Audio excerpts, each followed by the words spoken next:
ایک حدیث میں نبی علیہ السلام نے فرمایا خمس دعوات یستجاب لہن، 5 دعائیں اللہ رب العزت ضرور قبول فرماتے ہیں۔ دعوت المظلوم حتی ینتصر، مظلوم کی دعا یہاں تک کہ اس کا انتظام ہو جائے۔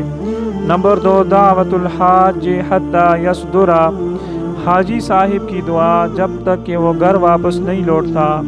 نمبر 3 دعوت المجاہد حتی یفقد، مجاہد کی دعا یہاں تک کہ وہ گھر واپس آ جائے یا اللہ رب العزت کے راستے میں شہید ہو جائے۔ نمبر 4 ودعوت المریض حتی یبرأ، مریض کی بیمار کی دعا یہاں تک کہ وہ ٹھیک ہو جائے۔ اور ایک بھائی کی دعا دوسرے بھائی کے لیے پیٹھ پیچھے۔ اور پھر فرمایا کہ ان 5 میں سے بھی سب سے زیادہ جلدی قبول ہونے والی بھائی کی دعا